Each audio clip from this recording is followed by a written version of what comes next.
Good morning, everybody, wherever you are, however you may be listening. This is your Wednesday wrap-up. Got Herb in the house. What's up, brother? What is up, man? A lot of stuff already. Like, did everybody try to cram a whole lot into the last 2 days? I mean, we could have done the Wednesday wrap-up on yesterday. Oh, yes. Like, we didn't need anything else. Like, just yesterday alone had enough stuff that we'll fill this hour. We could probably fill 3 hours. Like, it is crazy the amount of weird. It's funny because I was playing around with how it is I wanted to do the show today. Because usually we kick it off with the NFL and then we kind of then get into maybe baseball and WNBA and stuff like that.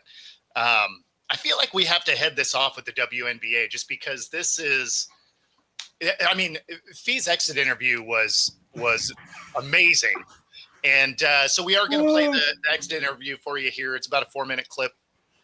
And she brought out her own gasoline at her own match and was like, here you go. That was just napalm. Like, it was just burn everything down. And, I'm not mad at it. No, at all. What's going up, Alex? Wen, good morning. What's up, Wen? What's up, Alex? Thanks for bothering everybody in the waiting room. Yep. But, it was a wild way. Like, everybody had taken little shots, right, in their exit interviews. All year, kind of about the CBA. Obviously, NECA here in Seattle did because she's the president of the Players Association.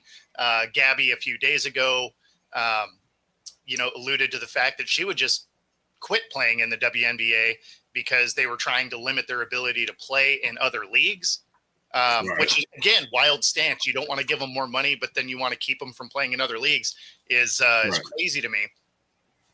But Fee's exit interview coming up right here is the ultimate, like, I'm going to dunk on you and burn it down. Yes. Thank you all for your time today. I have prepared a statement that I would like to make before taking any questions. All right. So first of all, I'd like to congratulate the Mercury for advancing to the finals. And I want to be clear, this conversation is not about winning or losing. It's about something much bigger. The real threat to our league isn't money. It isn't ratings or even missed calls or even physical play. It's the lack of accountability from the league office. Since I've been in the league, you've heard the constant concerns about officiating, and it has now reached levels of inconsistency that plague our sport and undermine the integrity in which it operates. Whether the league cares about the health of the players is one thing, but to also not care about the product we put on the floor is truly self-sabotage. Year after year, the only thing that remains consistent is the lack of accountability from our leaders. Sorry, I had to walk here in my boot. I'm kind of out of breath. The league has a buzzword that they've rolled out as talking points for the CBA as to why they can't pay the players what we're worth. That word is sustainability. But what's truly unsustainable is keeping a good product on the floor while allowing officials to lose control of games. Fans see it every night. Coaches, both winning and losing, point it out every night in pregame and postgame media. Yet leadership just issues fines and looks the other way. They ignore the issues that everyone inside the game is begging to be fixed. That is negligence. At Unrivaled this past February, I sat across from Kathy and asked how she planned to address the officiating issues in our league. Her response was, well, only the losers complain about the refs.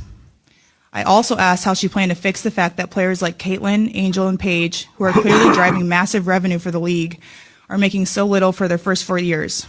Her response was, Caitlin should be grateful she makes $16 million off the court, because without the platform that the WNBA gives her, she wouldn't make anything.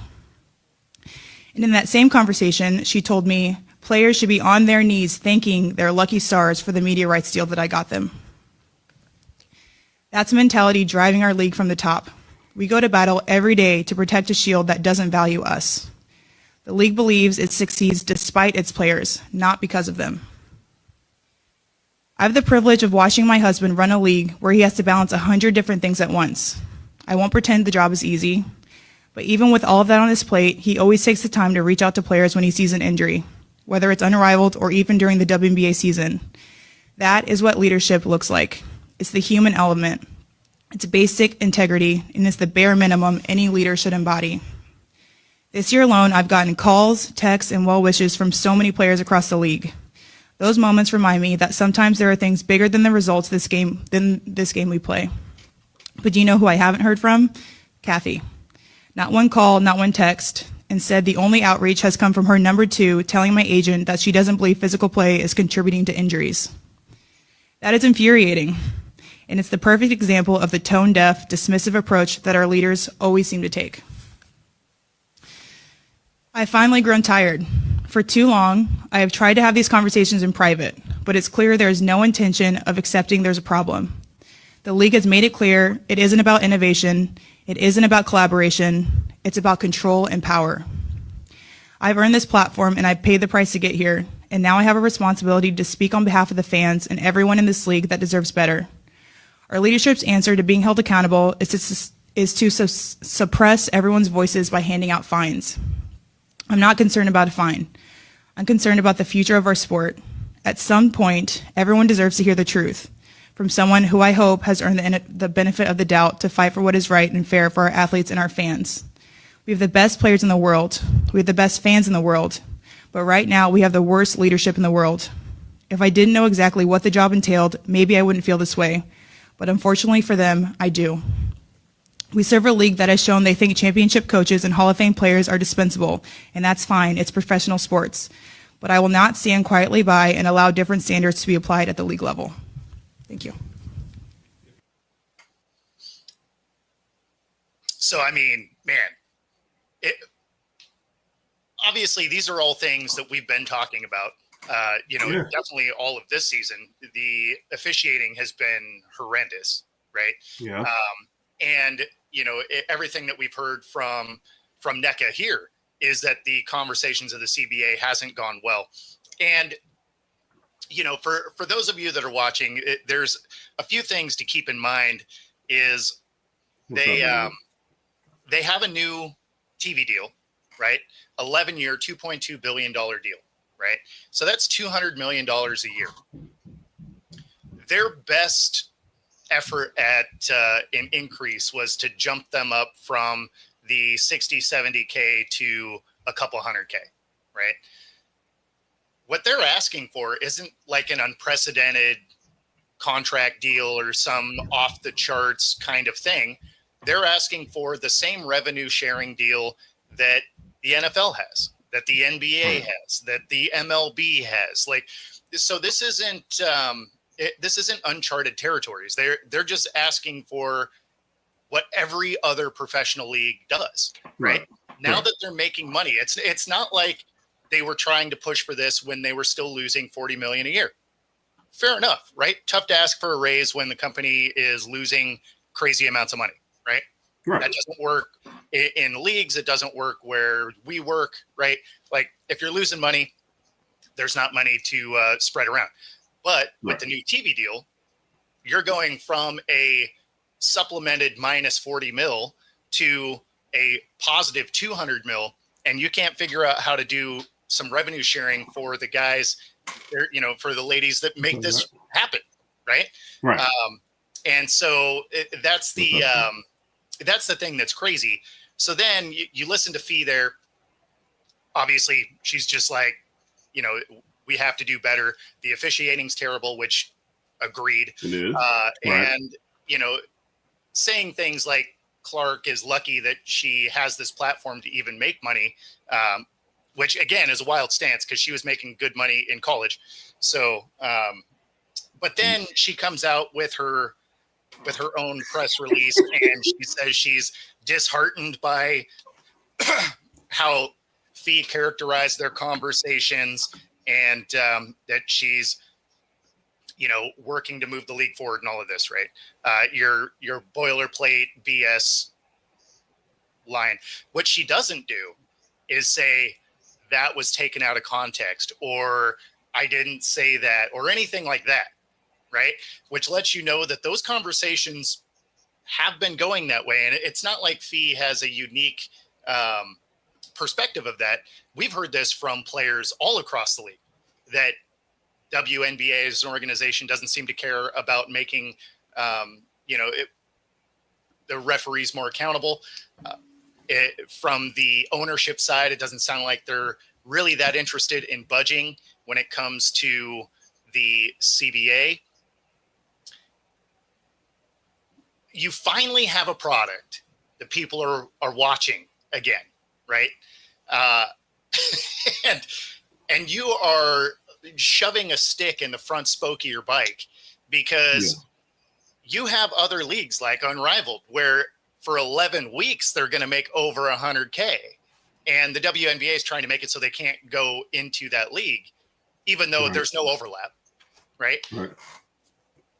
So at that point, your WNBA leadership is essentially telling their stars, you should just leave our league because you could go to leagues like Unrivaled and make over 100K for 11 weeks and then go do whatever you want to do, because we'll give you 70 for what, 3.5 months, 4 months? Mm-hmm. No, it's a lot to unpack. First off, can I say, Kathy, we all use ChatGPT for a lot of things. Don't use it for your statements when you're trying to respond to being called out. Maybe, or maybe you're not using the right prompts. I don't know. Like I said, I use it for a lot of my description writing, but that was not it. I've never seen anyone get called out and just go, "Oh man, that's unfortunate." Instead of like, imagine Charles Barkley getting called out. There were a lot of cuss words in that response. I ain't say that. That's not what, you know what I mean? But there was none of that. So it's like you have no choice but to kind of think, okay, I guess those conversations actually did happen. And I think Fee did a really good thing in there, making sure it's understood like this isn't just for me. By calling out the 3 best rookies they've had, recently with Paige and Caitlin and Angel Reese, it was like, hey, look, I'm also fighting for these people. Here's 3 popular names that are coming in and really help grow the game, and you're not helping them either. So what are they supposed to do? And then, by the way, I like the, hey, congrats to Phoenix. Now I got some stuff to do,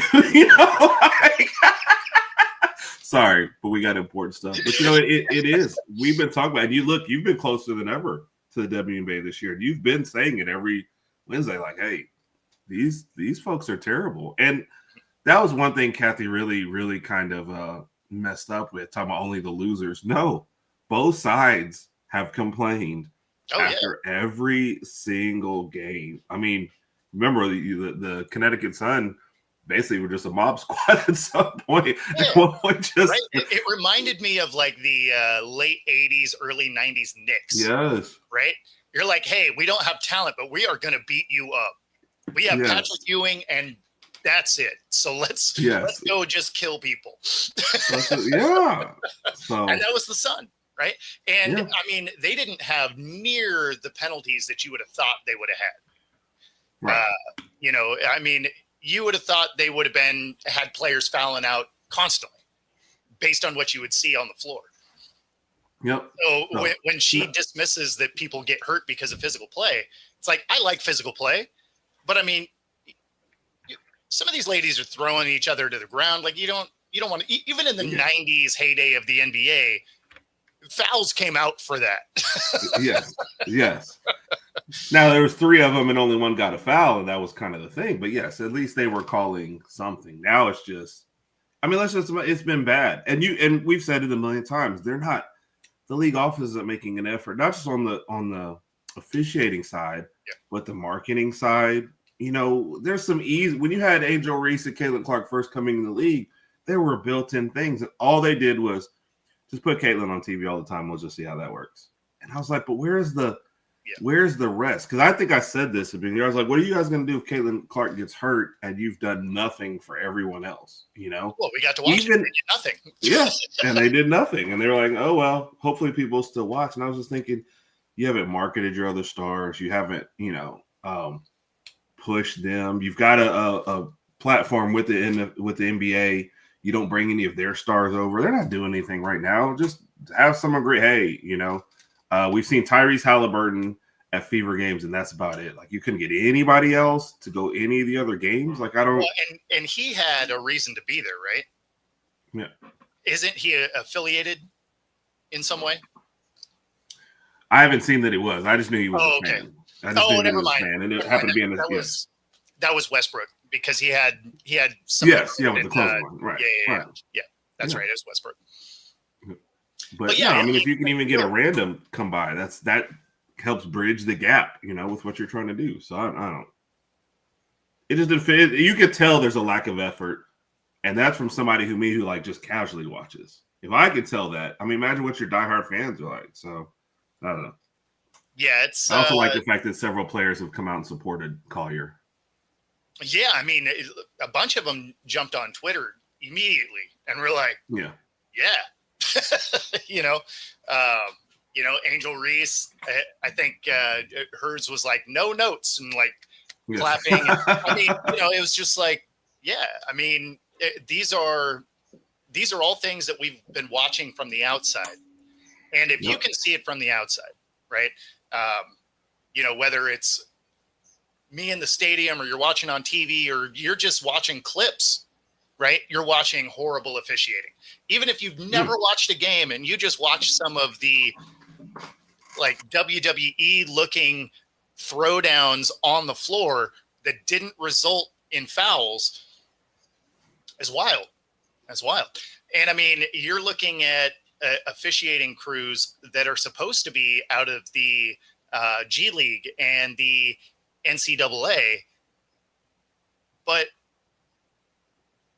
they make less in the WNBA. So there's not a lot of incentive for the best of the best to want to continue to move into that unless you just want the pro designation after your name as a ref.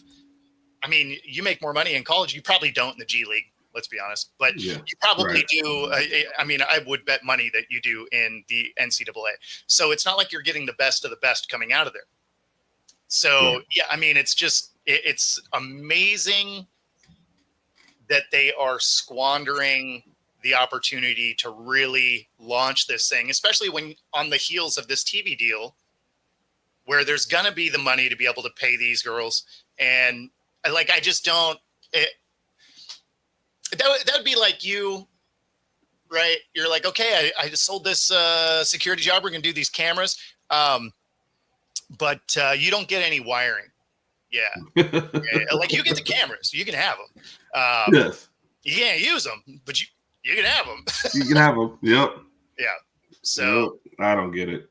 Plus also deciding not to pay my coworkers too. Like, you know what? A lot of money coming in on this new deal. Instead of doing 8, we're doing 24.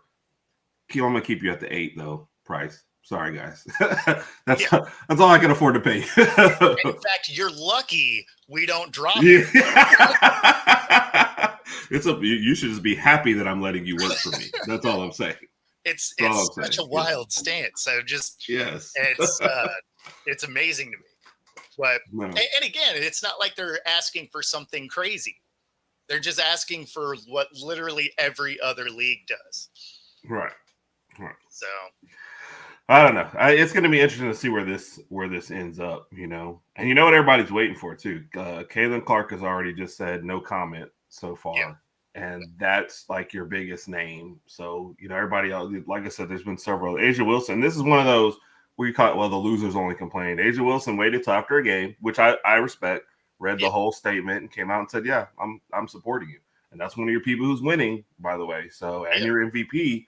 So you can't, you know what I mean? You just can't keep brushing this to the side. So I did one of Caitlin Clark's one of her teammates, Lexi Hull, already came out in an interview before her game and was like, "Yep, I'm behind it." So it's a bad look to not get out in front of this, and to make the statement you made. So well, especially that statement, right? Because that's not even trying to get out in front of it. That's just like, oh, I missed the bus. I guess I'll walk. Like, I mean, and it was funny because they got Asia like directly after the game, and she's like, I actually haven't even seen it yet, right? So, but yeah, and then she comes out later. But yeah, it's I don't know, it doesn't make any sense. They are full on hurting the product that's finally really catching on, and I mean, if you ever wanted to see a league potentially collapse for no reason and launch another startup league, it's this year. Like this owner or this leadership reminds me a lot of who destroyed the Pac-12. Yeah. Like the Pac-12 didn't have to die, right? No. I mean, there were other TV deals. There were plenty of opportunities. They decided to turn them down, play hardball, overextend their hand, which is exactly what the WNBA is doing. And then what happened? Everybody left. Yeah. It is a 2-school conference. Now, obviously, they're slowly trying to rebuild it, and that's something that the WNBA could potentially do. But when you have 95% of your veterans not under contract, nobody has to stay. No. It's not like you're a breach of contract for not showing up. So you're going to have a bunch of rookies, or second or third year people. And that's it, man. It better be a deep class coming out of the NCAA if all of your veterans decide to go to Unrivaled. Yep, we're gonna expand to like 8 rounds.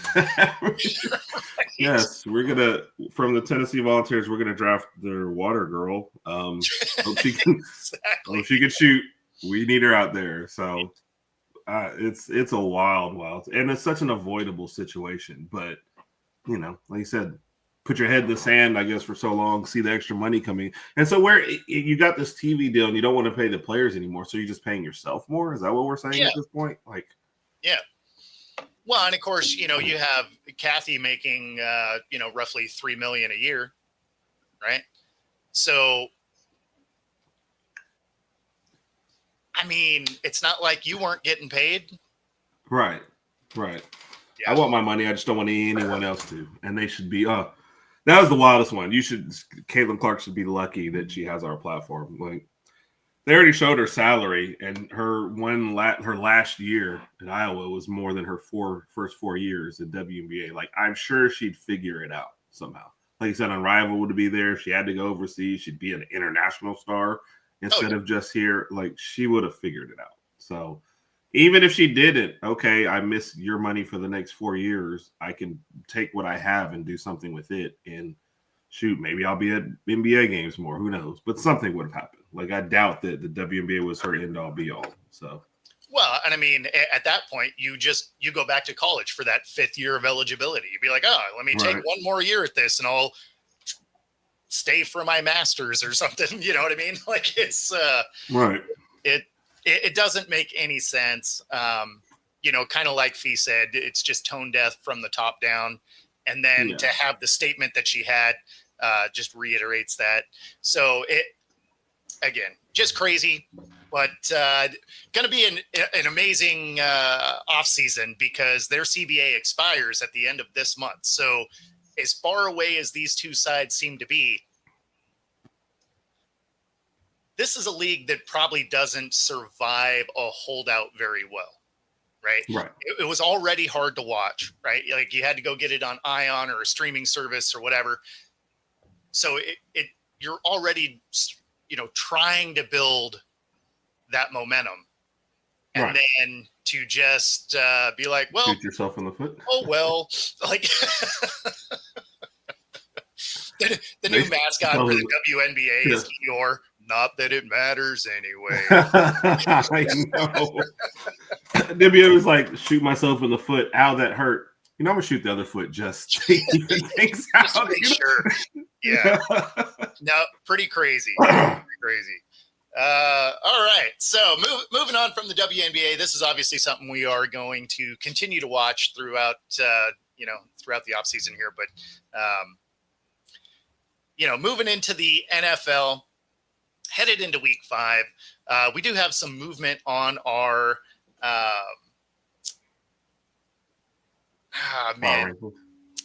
the power rankings. The funny thing is timing wise, that may not work. So let's go with trying to cut at the top. Yeah, well, because we got to be able to get our radio audience out of here on time. So let's do this. Let's do this one first. So the new head coaches for this year. Which one of these guys is getting fired? Because none of them are off to a great start. And the league has become one of those, if you aren't doing something productive in year 1, you can get fired, even though you signed a multi-year deal. Now, there's a couple of these guys that I'm not worried about. Obviously, Pete Carroll isn't going anywhere. Vrabel isn't going anywhere. Ben Johnson not going anywhere, right? Right. Shoddy, tough to say. Aaron Glenn, they're losing in coaching ways. Kellen Moore, I don't know. We'll see. And then Cohen, probably not. But I mean, Shoddy is probably the one that I think gets fired first. Yeah. But you didn't, to me, the expectations for him were low going into it. I don't think anybody was, enamored by that hire. It just felt like all right, this is what I'm going to do. Then I'm not going to sign Micah. And we'll say we're a playoff team, but really we're hoping we miss the playoffs. We can get a high draft pick, kick this can down the road for a year, fire the coach, bring in a new guy, start using up some of these picks, and then go, see, it was leadership versus, this team just isn't very good. And then you lose CD Lamb, you know what I mean? So it's good. Offense is clicking no matter who's out there. But it's like you just totally gave up on defense. So, I guess you're the Bengals with better marketing, but and higher price stars on defense too somehow. So I don't get that totally, but I can see him getting fired. No, I'm just saying I think I can see him getting fired 1,000%. All they need to do is miss the playoffs, and I can see some certain people being held out towards the end of the year to make sure you miss the playoffs and get a better draft pick versus, making a push and missing it by a game, something stupid like that. I feel like, Dallas does not want him as their long-time person anyway. No, I think he was set up to fail, but also because they were really kind of targeting other people and they ended up with him. It seemed like when you're picking, some backyard football and you're just the last guy and they're just like, and I guess you cool. Like, I mean, honestly, we could play with one less guy. Like, it'd probably be all right. It's fine. It's no matter what you decide to do, it's fine. So it's but no, on the new hire list, I think Schottenheimer is probably the one that gets fired first.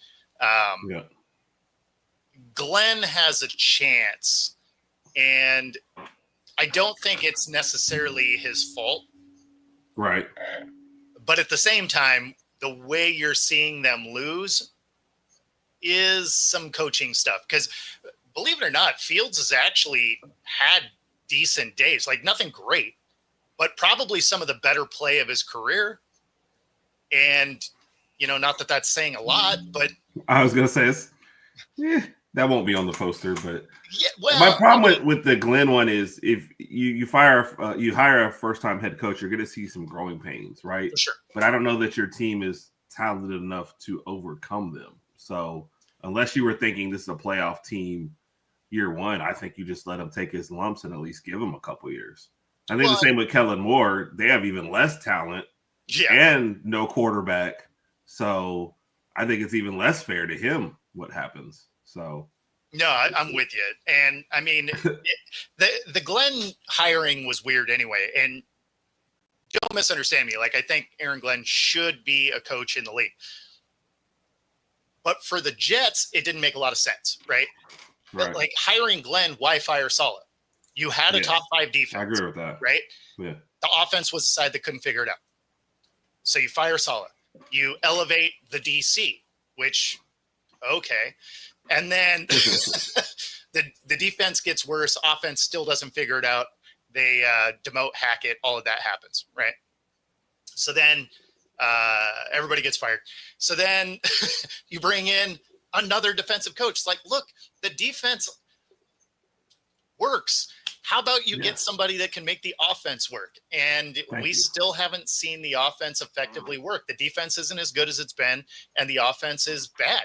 So it's and again, it's not on Fields. It's ball security. It's situational, clock management and stuff like that. I mean, it's crazy that they're failing the way they are, and that unfortunately does fall on coaching. Yeah. And that does get us to the halfway point. If you are listening on ICU Radio 97.3, we got some smooth jazz headed your way. Otherwise, stay tuned because now we're going to take a look at existing coaches that are probably on the hot seat. And you have to think that Callahan is on the hottest seat because that team looks terrible. But McDaniel and Dable, I mean, they're really trying to, go have some extended vacation. Yeah. Zach Taylor probably gets fired, but it's not his fault. Like that GM should be fired. Yeah. You put all this money into your offense and don't give them a line or, really, I guess, a running game. You're just asking for trouble. And then this is the first year that you guys actually started off good, so. But it's clear. It's kind of like McDaniel when Tua gets hurt. It's clear you guys don't have any other plan. And I get it. There's a lot of teams out there be in trouble if their quarterback got hurt. But I would like to say with the way Andy Reid is, when Mahomes has gone down in the past, he's figured out a way to make his backup guy work. Some of these teams don't even like. If I'm Zach Taylor, I'm like, all right, Browning, at least once a quarter, maybe even once a series, if it really gets down to it, just find Jamar Chase, get him a 20-yard route, just tell him do something and I'm going to throw it in your direction, versus, all right, Jamar, here's a 5-yarder and then a 3-yard pass. And I really hope you can break 6 tackles and make this into some sort of explosive. So plus you've been with the system for a while. You guys should know, you should already have some stuff ready for him to make him comfortable. So I guess the thing with the Bengals. I think the thing with Chase, though, is like he can be as frustrated as he wants, but that offensive line is so bad that it's not like he has time to get open downfield most of the time. I mean, he gets a couple of them where his offensive line just accidentally blocks guys. But, I mean, he doesn't generally have the few seconds it takes him to get downfield. So, there's a reason Burrow's hurt. Right. Yeah. It's not because he was getting himself in trouble. It's because the line was back there as fast as the ball was. Like the Eagles have managed to pay their quarterback, both their wide receivers, and keep one of the best lines in the NFL. Bengals, we're not asking for the best line, but a serviceable line would be nice if you're going to put all your money into the offense and pay nobody on defense. Like, I just don't get why you don't have the money. The Eagles are at least paying some folks on defense. So other teams are figuring it out. There's just no, hey, so you're like, all right, defense, you get zero money. Offense, we're going to pay these 3. You're like, where's the rest of the money? I don't know, man. Well, especially when you're like, okay, you know what? We'll give one guy some money on defense, but also you're done after this year. No long term. The Bengals are a question mark just as an organization, how they're ran, along with the Browns, right? Stefanski is another one of those guys. He's going to get fired. It's not going to be his fault, right? Yeah. I mean, that again is that organization can't figure out who it is they want as quarterback. Did you see the alert this morning too with them? What's that? Did you see the alert this morning? Dylan Gabriel is going to be starting this weekend. Yes. Yeah. So you kind of knew that was going to happen when you saw Flacco out there looking like a rookie. It's like, well, if you're going to make rookie mistakes, we might as well have our rookie make rookie mistakes. Actual rookie. Yeah. So, and what did we say at the beginning? There was 0% chance he finishes the year as the starter. I mean, we both said that multiple times. So. Oh, yeah. No, there was no way. And this is a couple weeks earlier than I thought it was going to happen. But, as bad as he looked last week, you knew Flacco was done.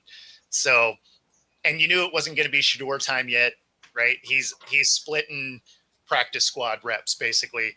So, you knew it wasn't going to be him yet. So, Gabriel, again, also fits the system better. Like, that's why they drafted him in the 3rd round. So we'll see kind of what that looks like. I don't expect them to be better, really. So, of course, win. Yeah, exactly. Got the duck in the house.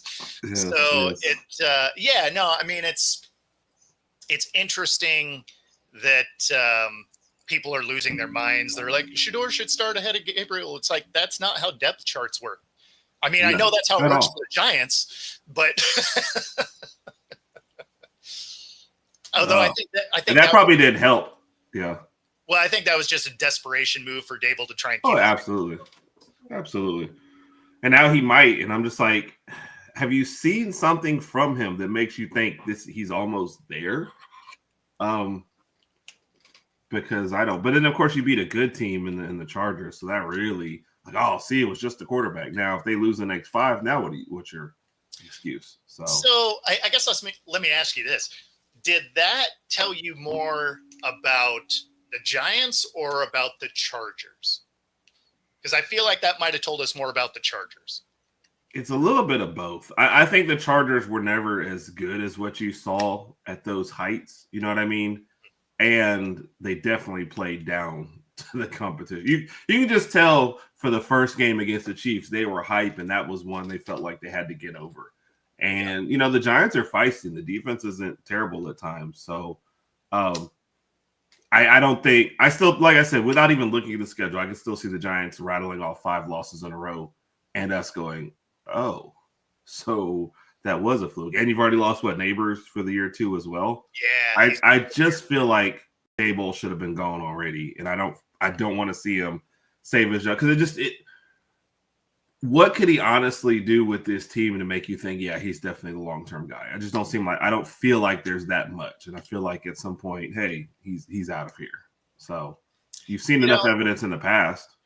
I think if they would have got smoked in that game against the Chargers, I'd feel more confident. But because it's the Giants and they just do the wrong decision a lot, I think there is a path where he keeps his job because he finally got to have his guy, right? Yes. So, like, there is a path for him to keep it. I don't like the idea so much, but, you know, and not to take anything away from Dart, like, I mean, you saw some good play out of him. So, I mean, good on him. And against a good defense, good team. Yeah. Now, to your point, they did play down, looked almost like a trap game for them. But although I always feel like if you get a trap game early, that's a lack of focus. That's not – it is. That's not I was looking past. That was – you guys just weren't ready. Like, trap games, I think of later in the year when you got a really bad team and you're like, oh, I can walk over this. But you're talking week 4. Nothing's decided yet.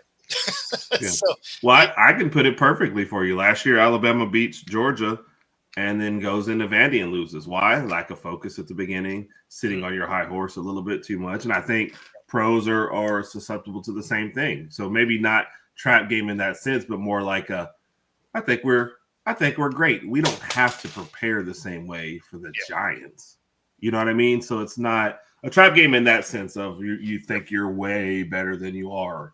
And maybe this isn't a game you have to fight for as hard. So the preparation there, you know, the walkthrough isn't the same. So you see it all the time in college, and I think it does creep up in the pros as well. You start believing your own press clippings. So. Yeah, see, and that's the thing I think it was more of that, of them believing their own hype as opposed to it being a trap game where they look past them. I think this is where, like you're saying, they just didn't prep the same, forgetting the fact that, you know, these are all NFL professional teams here. Yes. Right? Yes. Like, all these dudes make big money. They were all Americans somewhere. So, yeah, no, it's lack of focus definitely plays a factor there. But, yeah, no, I think Dable does have a path to keep his job. Right. Harbaugh's an interesting one, too, because now what you're seeing from them is absolutely coaching issues, right? Yes. You're seeing ball security and delay of games and just like undisciplined play, something we're not used to seeing out of the Ravens. Yep. It's been every game. So It's not even like, oh, you know, had a bad game here. They realistically have at least 2 more wins if they don't fumble the ball. Yeah.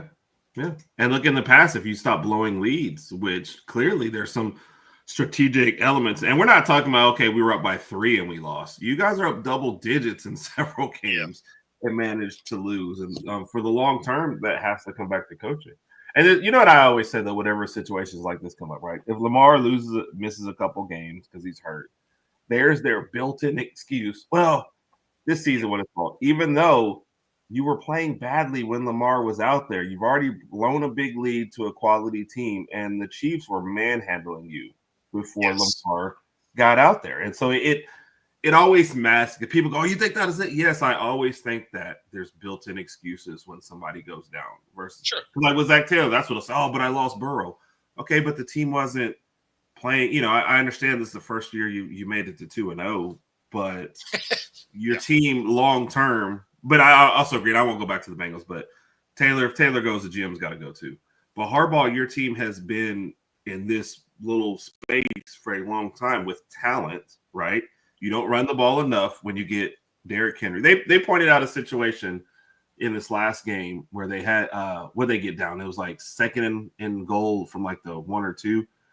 Took Derrick Henry out, ran 2 plays without him even on the field, and then the field goal. And I think that was Romo that said, like, I don't understand. He says you leave him in the game because even if you don't plan to run him, the threat of running him changes the entire defense when he's in there. You think this mountain of a human's going to run you over? Yes. So I'm committing resource. Yeah, if you even fake it to him, 4 guys are moving in that direction, you know, because we're like, look, if we only send 1, he's scoring. So let's, you know, so I don't, it's stuff like that when you start talking about coaching that makes me think, they're too talented to play the way they are and to lose the games that they lose. It just doesn't make sense. Nope, I'm with you. All these names are going to be interesting to watch because coaches seem to get fired earlier and earlier. Yep. I mean, you've watched at the college ranks a couple of coaches get fired week 2. Yeah, right? We've seen that. Oh, okay. so I would imagine there's a couple of these that might not make week 8, week 10, and Callahan is probably the front runner for that because the Titans have sure looked terrible. Now, don't get me wrong, you just got your guy, but they don't have a lot of talent, but man, they look bad. Yeah. There have been teams with little talent, though, that at least looked like they were fighting hard and you were making some good decisions. You can't say it. I mean, your quarterback is coming out and saying that you're, I won't use his words, but not good. It's funny because the last coach that we saw have a terrible roster, but they played really tough for him, was a Titans coach in Vrabel. And they fired Vrabel. So now you have a terrible roster yet again, and you don't have the fight. That seems like coaching. Yes. I 1,000% agree with that. Now, the purpose of the show isn't to advocate for firing everybody. That's not what we're doing. Although it might sound that way, especially as we get into like McDaniel. Also a dude that just doesn't seem like they have the buy-in, but now he has some of that built-in excuse. They just lost Tyreek Hill for this year, realistically, maybe next. Right. I mean, basically, he goes into surgery today or tomorrow. It said multiple torn ligaments, including the ACL. If you watched it, it was a brutal injury. Twisted his knee, and I mean, his foot was facing the wrong direction. You know it's bad when they cut your cleat off, right? Like that is generally not a good deal. So that was air cast, cleated up, or cut the cleat off, put on a cart, and the thing that was kind of crazy about his exit is he looked happy about it. Yeah. He looked like he's like, yeah, like, man, I've been trying to get off this team, and I guess this is how I do it. I mean, you want to say that's not it, but it'd be hard to argue against it. You know, I've never seen that reaction. You know, people are there, the memes are already out there. No, Tyreek's just happy he doesn't have to play with Tua anymore. I was like, wow. Where where's the lie? Like his whole off season, he's like, let me get up out of here. And Yeah. I mean, he was as happy as I've ever seen somebody that just broke their leg. Yes. Yes. I'd be screaming and crying and yelling at this man, clapping and yes. He's like, yeah. And you're just like, really? Like, I get the holding it together, thumbs up, or the, put up the number one or whatever, be like, yeah, thanks for clapping for me as I exit. But nah, he full on looked like celebration. Like, yeah, I'm off this team. So yeah, it was pretty crazy. Yeah, obviously you hope he can get back, based on when it was in the season here and the amount of injury there. I mean, the injury looked a lot like Chubb, right? Yeah. And I mean, it took him a long time to get back. And when you think of Tyreek Hill, you think of his speed as what gets him open, not necessarily good route running, right? It's his ability to just kind of run around. That type of injury, if he has a drop off in speed, does he ever really make it back? Yeah. I'll say this, man. I hope so, just because you hate for that to be anybody's last play or not being able to do it. So I don't care how. And yeah, if he loses a little, I mean, it's going to suck. But I want him back on the field at least. I always just like when people going on and being terrible for it. But step away from the game on your own terms and when you want to. So absolutely hope he gets back out there. Well, and the other thing that was funny about it is people are like, oh, it was a dirty tackle. It's like, it wasn't, though. No. Like, he was looping around and he was right next to the sideline. If you don't make that tackle, we've seen him stay in bounds and figure out how to get further upfield. So you have to make that tackle. And it's not like it was a hip drop tackle. Dude tackled his legs. It's a standard tackle. It just happened to be the way that it went down. Then it was a wrap. But there was nothing dirty about the play. Yeah, I didn't think so at all. But I honestly never even crossed my mind. It looked like an unfortunate play. I mean, especially when they slowed it down. Like you watched him plant, and you're like, oh yeah, that's a wrap. Like because it like hyperextended, and then as he twisted it down, it just like spun the knee up. But yeah, brutal. So hopefully he does make it back. Hopefully, he comes back completely healthy.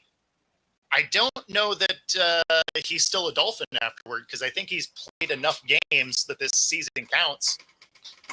Oh, yeah, towards it. So, it feels like it'd be time for those two to go, especially if you're the Dolphins and Hill is gone and you can get rid of McDaniel at the end of this year. Maybe it's time for a little soft reboot.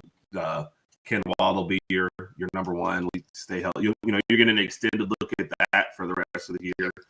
What is Tua with Waddle as your number one? You've invested in your running backs a little bit. So what does that look like for the rest of this year? It's evaluation time for the Dolphins. Beating the Jets does not cure everything. No, because at the end of the day, it's the Jets. They're 0-4. It's not like they're not like they're killing it out there. So I don't think that. Yeah. So that moves us into our power rankings, and not a ton of movement because quite a few of the teams on this list lost, and so there wasn't a crazy amount. The one mover on here is I do have the Colts moving into the top 10, even in a loss. So I didn't believe in their 3-0 start because their 3 wins I don't put a lot of stock in it. But then they gave the Rams everything they could handle, and realistically, outside of a terrible decision to try and showboat walking into the end zone and then fumbling it out the back, and another fumble early, a little bit later in the game, the Colts win that game. Right. Like they outplayed the Rams. It was a couple of really bad turnovers that ultimately gave the Rams the win there. So that showed me a lot about the Colts. Some mistakes you can clean up. I would bet that rookie is not going to try and switch hands and showboat going into the end zone. Bet you just keep that tucked into that left hand and get in there.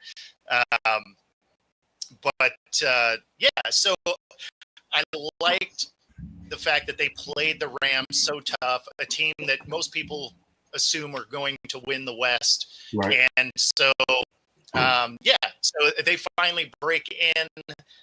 Obviously, the Niners slip one here.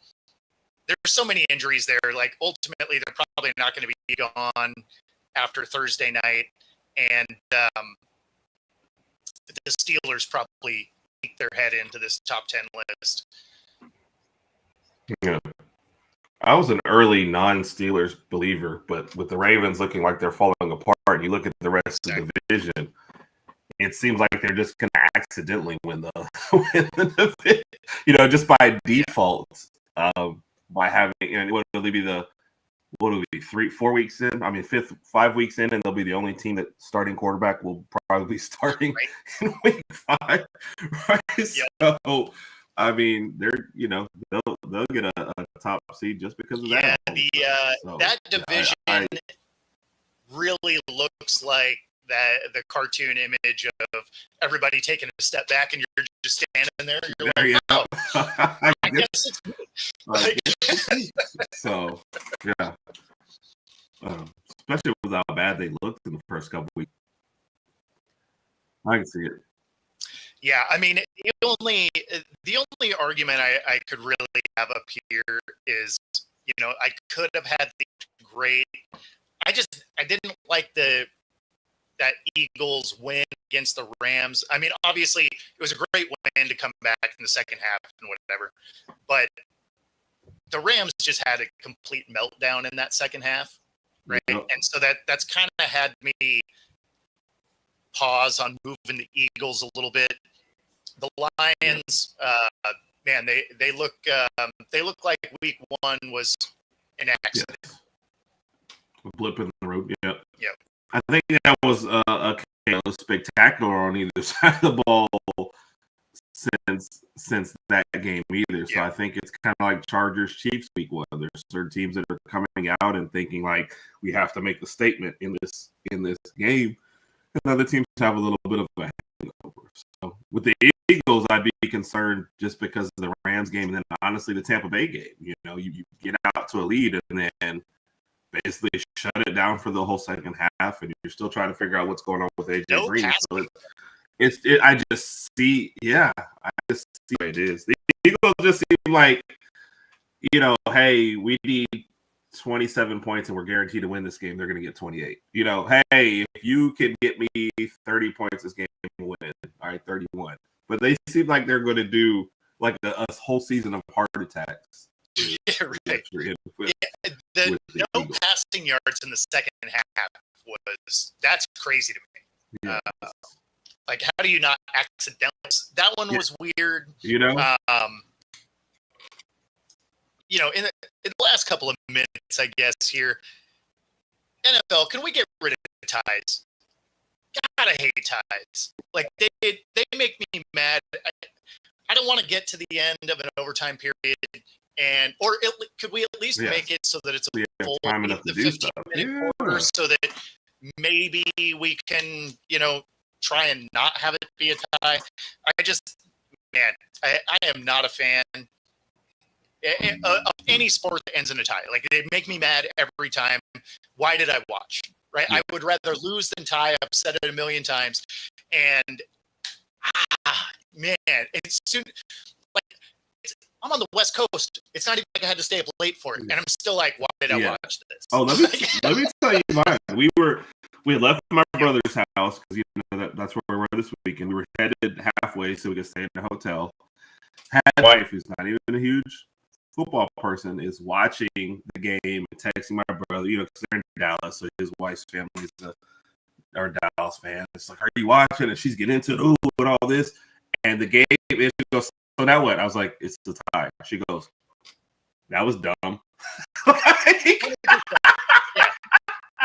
He's like, so why nothing else? You know, there's just like, and I have no answers. I'm like, no, just it's so what? So what is it like? What does the record say? I'm like 2-1-1. It's like that's dumb. I'm like, I mean, you're preaching to the choir. Yeah, I didn't make up these rules. Well, and no defense wanted to play in the second half, so you end up with 80 points in this game for no one to win. And yeah, it's just, I don't know. I hate ties. It's why I can't watch soccer because they tie a lot. Makes me mad. Can't do it. Yeah. So, but yeah, so that's week 5. Going into week 5 power ranking. Yeah, not a ton of movement. I would imagine over the next couple of weeks we'll start to see some teams move around a little bit more. Obviously, this Thursday night game is going to be a good one. Rams, Niners. I fully expect the Rams to win that game. The Niners have so many injuries. Even Brock Purdy coming back didn't really help in this game. And you know, the Bama fans, us and I see you should have kept Mac Jones in, but I don't know. Remember did we say this like last year that Niners had one more year and then they got in, you know, it was injury riddled for that year, and now the talent is all kind of changing and they're injury riddled now. It almost feels like their little bit of window is gone already. Yeah. You know, and again, another one of those kind of soft rebuilds where you're still now you're just trying to figure it out. Is Pearsall going to be a guy who steps up? What's going to happen with Ayuk? When does he actually you know, even Juwan Jennings ends up getting hurt, and you're just like, these are our secondary players. Well, you knew this was going to be. You knew this was going to be a down year for him because they had to get rid of some high value guys just to get rid of the cap. So you knew it was going to be, you know, a down year. It's why I find people that you were like, oh yeah, the Niners are going to win this division. It's like, do you watch what happens with the rosters or? No. I think sometimes honestly people pick the names and go Niners, right? And I'm like, not if you've been paying attention, you know. Which honestly, until I started doing stuff like this, I probably wasn't. But now you guys are, you know, you guys always bring it, so I'm like, all right, I want to sound totally stupid, so maybe I should pay a little bit more attention to what goes on. And yeah, we saw this coming that they weren't going to be there, and the Rams have been tough, and Stafford's holding on here. So, I mean, they were one of the few teams to play the Eagles tough last year. So, the Rams, I think it's their division right now. And you look at the other teams, I don't think the Cardinals know what they're doing. No, the Cards they're all over the place. And they're frustrating because they actually have talent. They just can't figure out how to utilize it consistently. How to do anything. I mean, that game with the Seahawks, though, that was that was a stressful game for no reason. Yes. But yeah. Anyway, that does get us to the top of the hour. We didn't even get to our Major League Baseball playoffs topic. That's why we said at the beginning, I mean, we had 3 hours worth of show to go through, and we just ran out of time. But, stay tuned for the next hour if you're here on my YouTube channel, and we'll do coast to coast. Otherwise, if you're watching the Wednesday wrap-up, we'll see you all next week. Take it easy, everybody.